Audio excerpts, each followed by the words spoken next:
Anti adrenergic drugs, इन्हें हम बोलते हैं सिम्पैथोलाइटिक्स। जैसे हम लोगों ने एड्रेनर्जिक ड्रग्स को बोला था सिम्पैथोमाइमेटिक्स, ये होते हैं sympatholytics because they are anti adrenergic. Now there are two types of anti adrenergics, central and adrenergic receptor blockers. तो यहाँ पे हम लोग देखते हैं सेंट्रल में clonidine, alpha methyl dopa. Adrenergic receptor blockers में है alpha 1 receptor blockers and beta receptor blockers. Again हम लोगों ने पहले वीडियो में बात की है कि अल्फा की कितने सारे रिसेप्टर्स होते हैं एड्रेनर्जिक ड्रग्स के लिए। तो अल्फा 1, अल्फा 2, बीटा 1, बीटा 2 और बीटा 3। अभी हमारे जो अल्फा 1 रिसेप्टर ब्लॉकर्स है इनमें भी 3 टाइप होते हैं, non selective alpha blocker, selective alpha 1 blocker और सिलेक्टिव अल्फा 2 ब्लॉकर्स। तो मतलब हम ये सारी ड्रग्स की बात कर रहे हैं। तो जैसे हम लोगों ने देखा कि जो सेंट्रल नर्वस सिस्टम पे सेंट्रली एक्ट करने वाले ड्रग्स है वो है क्लोनिडीन और अल्फा मिथाइल डोपा। वैसे ही ये पर्टिकुलर रिसेप्टर्स को ब्लॉक करने वाले जो ड्रग्स हैं उनमें नॉन सिलेक्टिव में है सबसे पहला फेनॉक्सीबेंजामिन। और अल्फा 1 ब्लॉकर जो है वो सिलेक्टिव अल्फा 1 को ब्लॉक कर रहा है, उसमें है हमारा प्रेसोसिन, टेराजोसिन, टॉक्सासोसिन और अल्फ्यूजोसिन।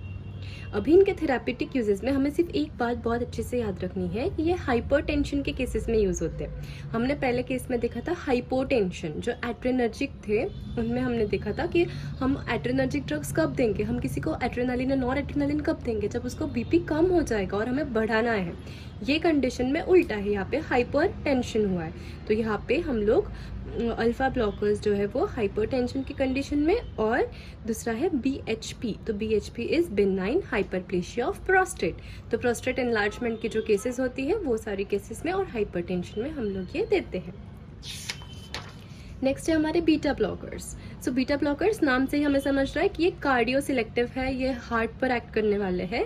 लेकिन इसमें भी इन डिटेल अगर स्टडी कर रहे हैं हम लोग तो इसमें 3 टाइप होते हैं, फर्स्ट जनरेशन, सेकेंड जनरेशन और थर्ड जनरेशन। फर्स्ट जनरेशन जो होते हैं वो नॉन सिलेक्टिव होते हैं, मतलब वो तीनों बीटाज जो होते हैं हमारे बीटा जो तीनों रिसेप्टर्स है वो तीनों पे एक्ट कर रहे हैं। Second generation is cardio selective, वो तो सिर्फ बीटा 1 पे ही एक्ट करेगा। और थर्ड जनरेशन ऑफ वेसोडाइलेटर्स।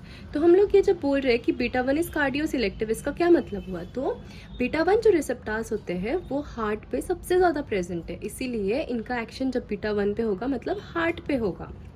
तो यहाँ पे अभी फर्स्ट जनरेशन में जो है हमारे बीटा ब्लॉकर्स वो है प्रोपेनोलॉल, पेंटोटोलॉल, पिंडोलॉल, नेडोलॉल और टीमोलॉल। और जो हमारे सेकेंड जनरेशन में है वो है बिसोप्रोलॉल, एस्मोलॉल, एलिनोलॉल, एसेब्यूटालॉल और मेटोप्रोलॉल। थेराप्यूटिक यूजेस जो है हमारे कार्डियो सिलेक्टिव के वो रहेंगे हाइपरटेंशन, तो जिसको भी मोस्टली बीपी है या फिर हार्ट की कोई कंडीशन है हम लोग देखते हैं सुनते हैं कि उनको बीटा ब्लॉकर्स चालू होते हैं। देन अंजाइना प्रोफाइलैक्सिस, तो अंजाइना प्रोफाइलैक्सिस के लिए हेल्प करता है कार्डियक अरिथमियास के केसेस में, कंजेस्टिव कार्डियक फेल्योर के केसेस में और आयोर्टिक डाइसेक्शन के केसेस में। Now therapeutic uses of first and third generation. तो पहले हमने कार्डियो सिलेक्टिव वालों की बात की और यहाँ पे अभी हम लोग फर्स्ट और थर्ड जनरेशन की बात करेंगे। तो इसमें है फियोक्रोमोसाइटोमा। तो फियोक्रोमोसाइटोमा क्या होता है? एक ट्यूमर होता है जो एड्रिनल मेडुला में होता है और जिसकी वजह से बीपी बहुत शूट होता है।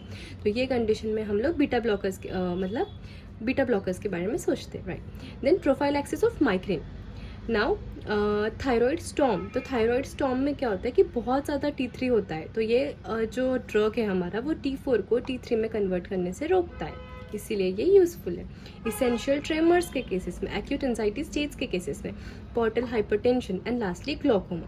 सो ये सारी कंडीशंस जो है इनमें बीटा ब्लॉकर्स जो है वो अलग अलग तरीके से काम करता है।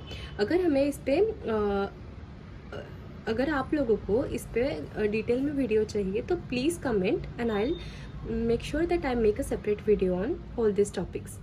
हालांकि ग्लोकोमा हमें सेपरेट टॉपिक दिया गया है पेपर में, तो ग्लोकोमा पे I will try to make a video. Thank you.